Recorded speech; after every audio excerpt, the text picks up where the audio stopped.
My name is Ian Walker. I'm a playwright, and my work has been performed across the United States and in Canada.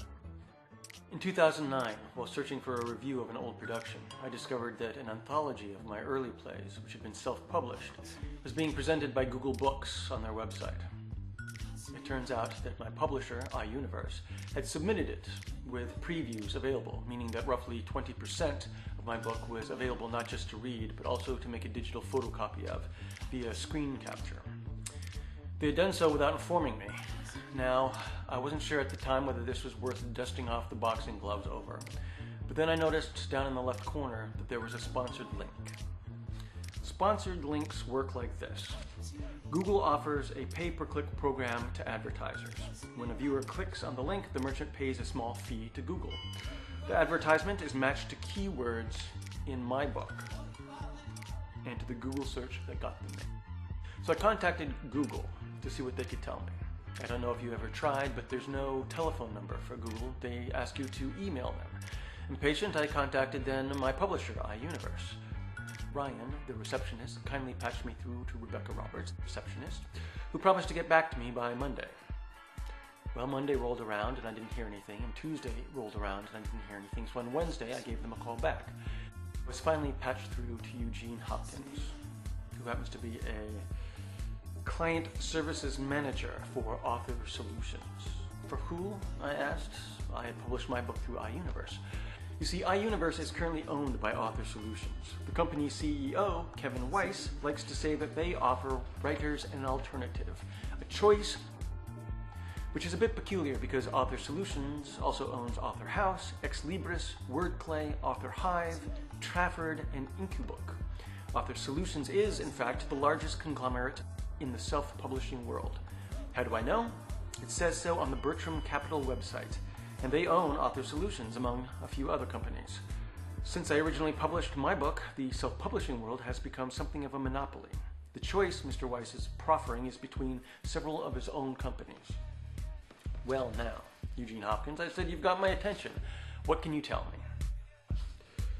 According to Gene, iUniverse has nothing to do with the ads. They're wholly under the control of Google. On June 25th, 2010, Gene writes, "Hello Ian, I've been working with our internal counsel on a response. I apologize for the time delay. I am afraid that the marketing, advertisements, and other such activities by Google is outside of iUniverse's control." Back in Google's court. I emailed the cursed general email box at Google Books, and to their credit, Vivian at Google Books gets back to me within 24 hours. She says, after feigning a little bit of ignorance in the beginning about what this is all about, that, quote, Google Books does share revenue accumulated from ad clicks with the partner who submitted the book. Though I prod, I can't get her to say that they share revenue with Author Solutions or iUniverse, just with the partner. Back over to Author Solutions dugout. I forward Google's response to them, and Eugene Hopkins promptly ignores me. The days pass, I email again, he ignores me some more. I happen to have an email service that allows me to see when someone has opened my email, and so I know that he's in fact not even opened it. He's completely ignoring me. So here's what I did. Author Solutions, like many email companies, uses a standard format for their email addresses. The first letter of the first name followed by the full last name at companyname.com, authorsolution.com. So I emailed Eugene, and then I took the top 3 CEOs and I used the same format and stuck them in the BCC, so that if I made a mistake, no one would be the wiser.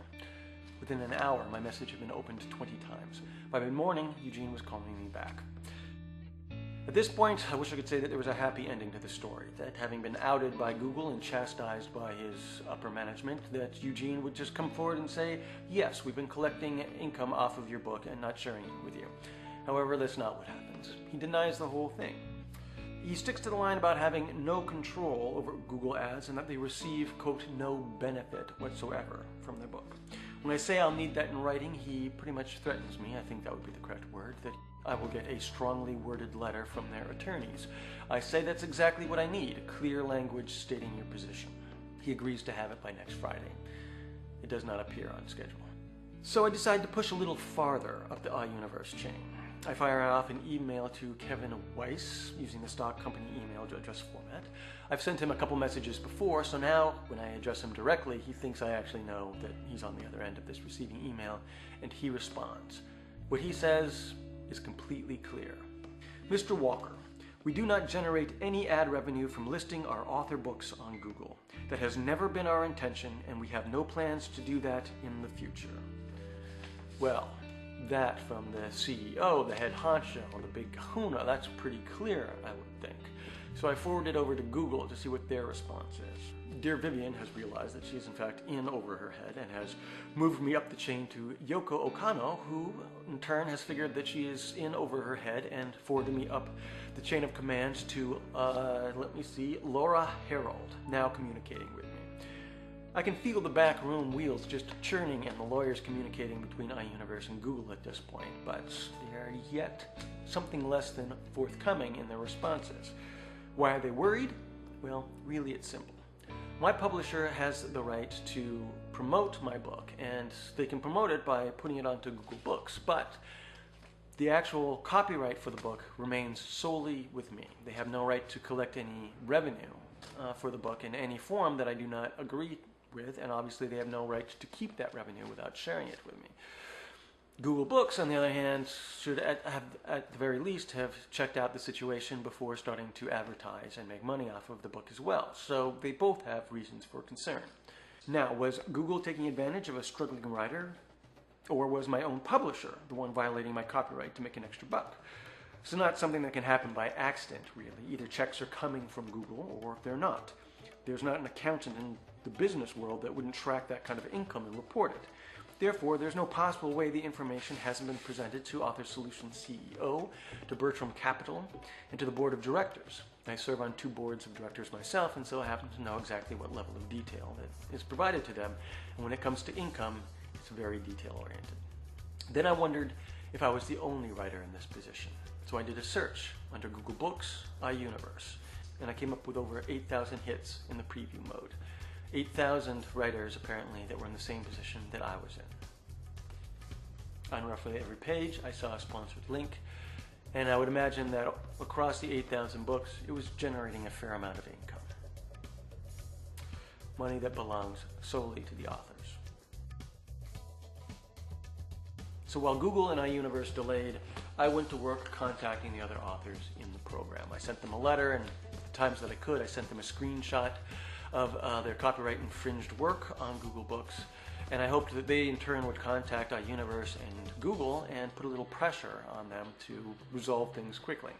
So while Google and iUniverse tried to figure out what to do, I decided it was time to let the parents know what the kids were up to. So I contacted Google's board of directors. Google's board is a mix of people, some of whom are barricaded within their established businesses. Others are part of public institutions, like Dr. Shirley Tilghman of Princeton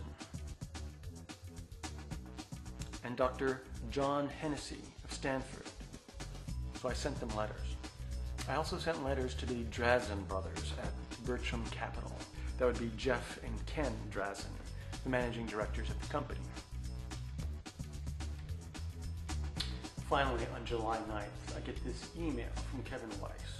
He says, Mr. Walker, after further research regarding your inquiry, one of my team members has discovered that Google has in fact sent checks for certain limited advertising revenue to iUniverse.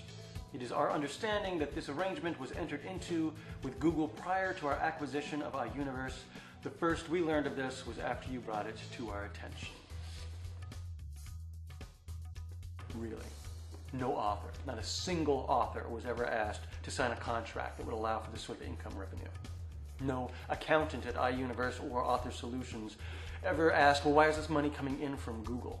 No account manager ever wondered why it wasn't included in the contracts that are standard contracts that everyone signs, the exact same one. And no one from the board of directors ever questioned this. Really? They offered to send me a check for the amount. I say that's great. What about the other authors? And here, Kevy goes mum. So I continue to write to those authors, letting them know what's up.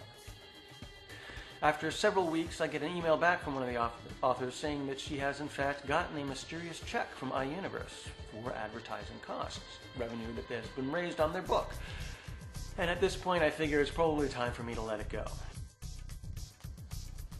So much for iUniverse. What it boiled down to was this. My publishing house, iUniverse, which was also Author Solutions, which was also Author House and WordClay and several others, was involved in copyright violation of its own writers for money. That was pretty bad. But I decided that as much as they deserved some other legal action, I was going to stop with the successes I had and move on. So I went back to Google. I said, well, now that it's been admitted that the books weren't supposed to be there, and you've, I see, taken my book off of the sponsored link program, how about paying me the money that was generated from the copyright infringement? They said, what copyright infringement? I said, the one that you just changed. They said, if you think that we violated your copyright, you should file a complaint in our claims department, and then we'll look into it. I said, you've already looked into it. You determined the book wasn't supposed to be in the program, and you took action. They said, nothing. Now, here's my response to your silence. We all know that we shouldn't expect much from Google. We know that you're reading our emails in Gmail. We know that you're tracking our searches on Google Search and looking at what videos we upload or watch on YouTube. We know that you're putting together profiles of us and you're using that to make money through advertising. We know that you're constantly embroiled in one legal battle or another because you've infringed upon copyright somewhere or you violated privacy somewhere else. If you scraped the mud off of your face, I doubt that we'd even recognize who you are, Google. But here's my simple, sincere, humble request. Google, pay me the fucking money you owe me.